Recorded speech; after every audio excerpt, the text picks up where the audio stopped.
Welcome back dear students.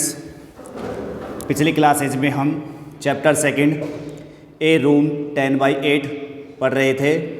उसमें last में Mrs Malik जो थी उन्होंने स्टोर रूम को 10/8 का बनवाने के लिए बहुत आग्रह किया था और इसी मत के लिए जो मिस्टर मलिक थे वो भी सहमत हो गए थे और उन्होंने कहा था कि जो स्टोर रूम है वो थोड़ा सा बड़ा होना चाहिए ताकि कोई भी व्यक्ति संदूक को आसानी से एक स्थान से दूसरे स्थान पर ले जा सके। उसके बाद आगे बढ़ते हैं। इट वाज डिसाइडेड डैट, ये निश्चय किया गया कि the room adjacent to the kitchen, कि वो कमरा जो रसोई घर के ठीक बगल में था, शुड बी होना चाहिए 10/8, किसका होना चाहिए 10 फुट लंबा 8 फुट चौड़ा। The court yard would be a little narrower, जो कोर्ट यार्ड है, कोर्ट यार्ड का मतलब जो आंगन है, would be a little narrower, वो थोड़ा सा और सकड़ा हो सकता है, बट लेकिन that did not matter much, लेकिन इससे कोई ज़्यादा फर्क नहीं पड़ता। कि ये सही इस बात का निश्चय किया गया कि जो रसोई घर के बगल वाला जो कमरा था वो 10/8 का हो सकता है और जो आंगन है उसको थोड़ा सा सकड़ा किया जा सकता है और इससे कोई ज़्यादा फर्क भी नहीं पड़ता है। ऑल द रेस्ट, सारी चीज़ें जो थी, had already been provided for, उन सभी का बिल्कुल प्रावधान कर लिया गया। प्रोवाइडेड फॉर, प्रावधान कर लिया गया, इसका मतलब है सारी चीज़ों को व्यवस्थित कर लिया गया। एंड और द प्लान वाज सबमिटेड, और जो प्लान थी, प्लान का मतलब जो रूपरेखा जो थी, वाज सबमिटेड, वो प्रस्तुत कर दी गई थी फॉर अप्रूवल, स्वीकृति के लिए, टू द कॉरपोरेशन, कॉरपोरेशन का मतलब हो गया नगर निगम, यानी कि जो नक्शा जो था वो नगर निगम की स्वीकृति के लिए उसको प्रस्तुत कर दिया गया। Mrs Malik took an untiring interest in the construction of the house. अब मिसेज जो मलिक थी उन्होंने टुक एन अनटायरिंग, अनटायरिंग का मतलब हो गया अथक है, और इंटरेस्ट का मतलब रुचि ली, उन्होंने अथक रुचि ली किसमें, इन the construction of the house, उस घर के निर्माण में। यानी कि जैसे जैसे घर का निर्माण हो रहा था तो मिसेज मलिक जो थी वो बहुत ही ज़्यादा एक्साइटेड हो रही थी।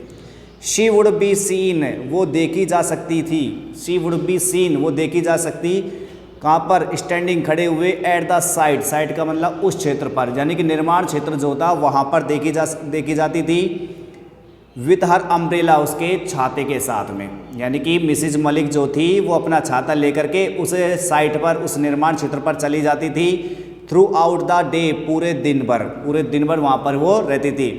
सी सुपरवाइज्ड, सुपरवाइज का मतलब होता है निरीक्षण करना या देख रेख करना, तो वह सुपरवाइज किया करती एवरी डिटेल्स, प्रत्येक जो डिटेल होती, प्रत्येक जो चीज़ होती, क्षेत्र होता, उस पर वो देख रेख करती। एट टाइम्स, कई बार, she would give a hand, वो हाथ भी बटाया करती थी। She would give a hand, give a hand का मतलब हाथ, एक हाथ देना मतलब थोड़ी सी सहायता करना, तो कई बार वो सहायता भी किया करती थी। टू द मैशन, किसका मैशन का होता है राज कारीगर, यानी कि जो कारीगर हुआ करते थे, एंड अदर्स, और दूसरे लोग थे, यानी कारीगर और जो बेलदार या कह सकते हैं जो मिस्त्री बेलदार हुआ करते थे, उनकी वो मदद भी किया करती थी। सी वाज द फर्स्ट, वो पहली महिला थी, सी वाज द फर्स्ट, वो पहली महिला थी to arrive at the construction site, उस निर्माण स्थल पर पहुंचने वाली, यानी कि सबसे पहले जो मिसेज मलिक थी वो ही निर्माण स्थल पर पहुंचा करती थी। एंड लेफ्ट, और छोड़ा करती थी, after everyone had gone away, प्रत्येक व्यक्ति के चले जाने के बाद, और प्रत्येक व्यक्ति के चले जाने के बाद ही वो वहाँ से लौटती थी, सबसे पहले पहुँचती थी, सबसे बाद में आती थी।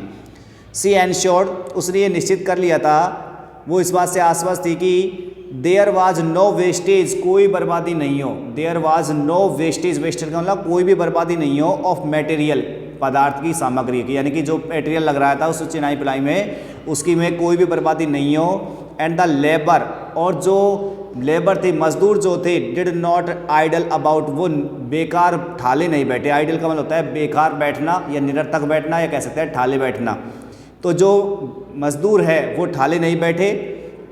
बिफोर लॉन्ग, कुछ समय में ही, बिफोर लॉन्ग यानी लंबे समय से पहले, मतलब कह सकते हैं कुछ समय में ही, द हाउस वाज कंप्लीटेड, जो घर जो था वो पूरा बन गया था।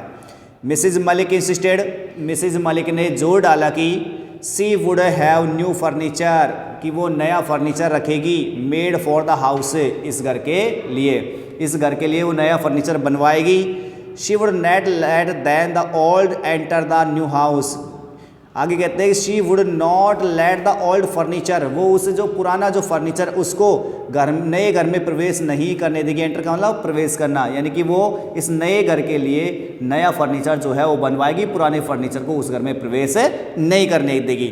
Not a piece of it, इसका एक टुकड़ा भी प्रवेश नहीं होगा, यानी कि नया फर्नीचर ही लगेगा। उसने ये बिल्कुल निश्चित कर लिया था।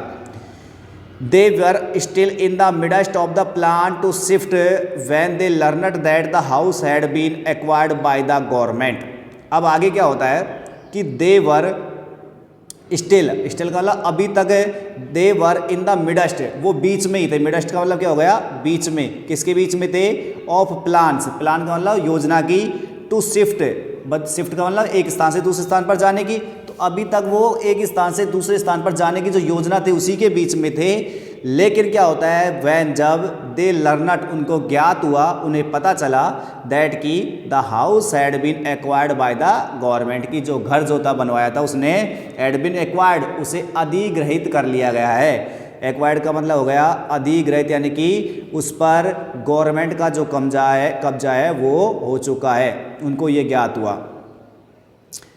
मिसेज मलिक वाज फ्यूरियस, जैसे ही मिसेज मलिक को पता चला कि गवर्नमेंट ने इस ग्रह को अपनी गिरफ्त में ले लिया है, तो जो मिसेज मलिक थी वो बहुत ज़्यादा फ्यूरियस हो गई। फ्यूरियस का मतलब वो क्रोधित हो गई।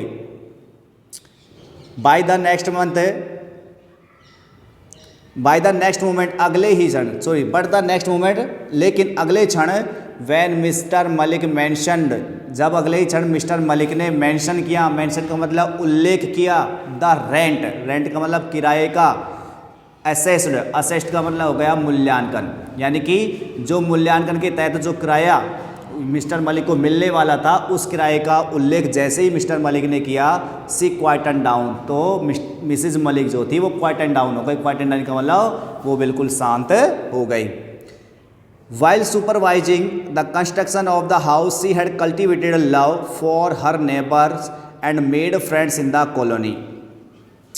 जब वो अपने मकान की देखरेख कर रही थी, when while supervising the construction of the house, कि घर के जब निर्माण चल रहा था तो उस समय पर जब वो देखरेख कर रही थी उस समय she had cultivated love, she had cultivated, cultivate का मतलब कह सकते हैं विकसित होना, या कह सकते हैं एक तरीके से अनुकूल बना लेना। तो उसने प्रेम प्यार जो था वो अनुकूल बना लिया था, यानी कि वो अपने आप में कह सकते हैं कि उनके बीच में प्रेम जो था वो विकसित हो गया था। फॉर हर नेबर्स, उसके पड़ोसियों के लिए, and made friends in the colony, और उसके कॉलोनी में दोस्त बन गए थे। इसका मतलब भी कह सकते हैं कि जैसे जैसे मिसेज मलिक जो थी वो अपने घर का निर्माण कार्य जब देख रही थी तो उस समय पर आसपास के जो लोग थे उनसे उनका पारस्परिक प्रेम जो था वो जुड़ गया था और वो फ्रेंड्स बन गए थे।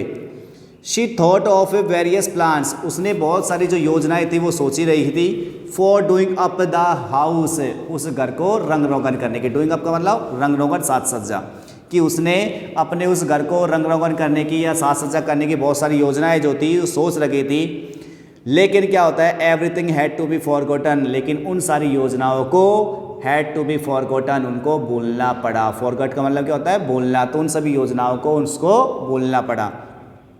Then they were transferred from Delhi, और तब दे वर ट्रांसफर्ड, उनको ट्रांसफ़र कर दिया गया था फ्रॉम दिल्ली से। जब उनका ट्रांसफ़र दिल्ली से हुआ, Mrs Malik was happy, Mrs Malik बिल्कुल प्रसन्न थी। She would no more see her house, कि वह अपने घर को और ज़्यादा देख नहीं सकेगी। इस बात से वो ज़्यादा खुश थी कि एक तो मैंने कोई घर बनाया और मैं उस घर में नहीं रहती हूँ, तो उसको थोड़ा सा दुखी हो रही थी। लेकिन जब वो दिल्ली से उसका ट्रांसफ़र हो गया तो मिसेज मलिक जो थी वो इस बात से खुश थी कि अब वह उस घर को और ज़्यादा देख नहीं पाएगी।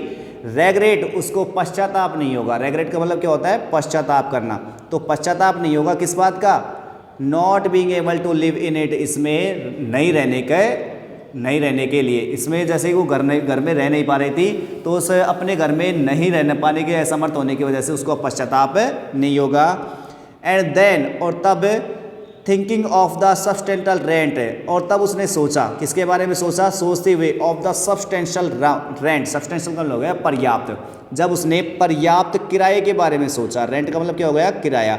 जब उसने पर्याप्त किराए के बारे में सोचते हुए फील कंसोल्ड का मतलब हो गया सांत्वना होना, यानी कि एक तरीके से राहत महसूस करना।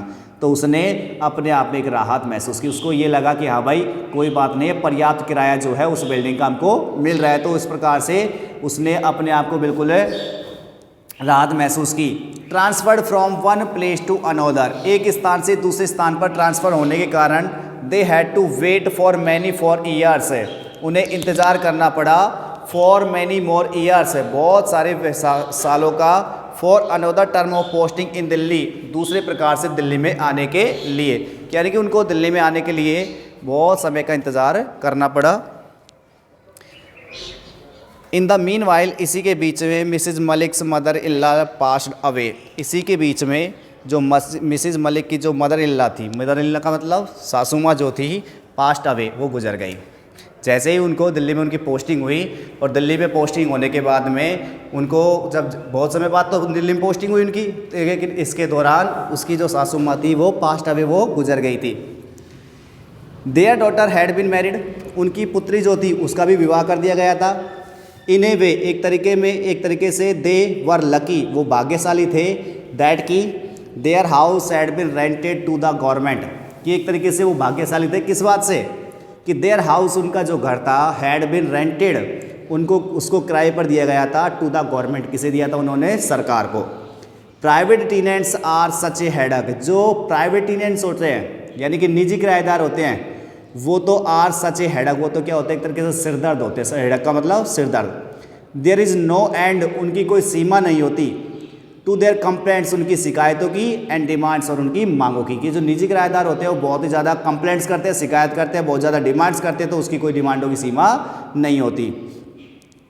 एंड देन, और तब, they are more often than the not regular in the payment of rent, और फिर जो निजी किराएदार होते हैं वो रेंट के मामले में, किराए के मामले में जो है वो इरेगुलर होते हैं, ज़्यादा कह सकते हैं एक तरीके से बिल्कुल रेगुलर रूप से वो किराया भी नहीं देते हैं। Mrs Malik's house have been requested by the government, और मिसिज मलिक का जो घर था, having been requested by the government, कि सरकार के द्वारा अधिग्रहित किए जाने के कारण, रिक्वेस्टेड का मतलब क्या हो गया, अधिग्रहित, कि सरकार के द्वारा मिसिज मलिक का जो घर था वो अधिग्रहित किए जाने के कारण the rent was credited to the bank account, कि जो किराया जो था वो सीधा बैंक अकाउंट में जमा कर दिया जाता था, एवरी मंथ रेगुलरली, प्रत्येक साल नियमित रूप से।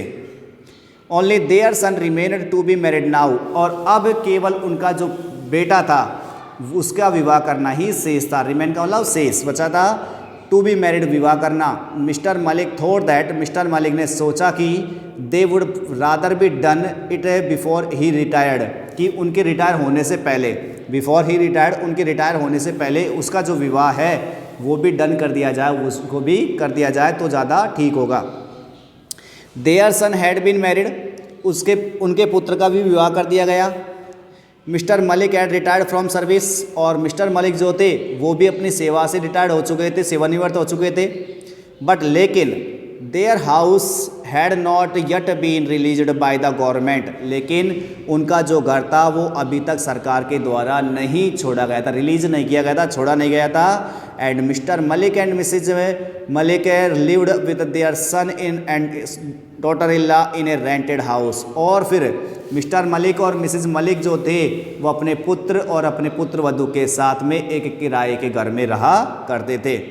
Mister Malik was still fighting, mister Malik जो थे वो अभी तक फाइटिंग कर रहे थे, संघर्ष कर रहे थे विद द गवर्नमेंट, सरकार से, अभी तक वो सरकार से संघर्ष ही कर रहे थे। For the release of the house, उस घर को छुड़वाने के लिए, उस घर को छुड़वाने के लिए मिस्टर मलिक अभी भी सरकार से संघर्ष कर रहे थे। वैन हीज एंड केम, और तब उनका अंत आया, यानी कि वो भी स्वर्गवास सिधार गए।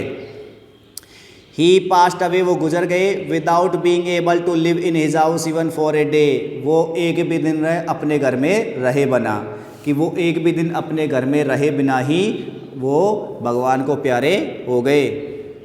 Now with in 3 months the house was D requested, अब क्या होता है, विद इन 3 months, 3 महीने के अंदर the house was D requested, यानी कि जो घर जो था उसको छोड़ दिया गया, क्योंकि इसमें लगवा दिया। रिक्विजिशन का मतलब होता है अधिग्रहित करना, और डी लग गया तो इसका मतलब अपोजिट हो गया, मतलब उस घर को अधिग्रहित यानी कब्जा जो होता है उसका छोड़ दिया गया था। Mrs Malik daughter in law was keener than Mrs Malik to shift to her own house. The moment they were restored possessions of the house, she had it painted and polished and started shifting. The furniture dealer had been ordered to supply a number of pieces, which he did. Mrs. Malik daughter illa was keener कि Mrs जो मलिक थी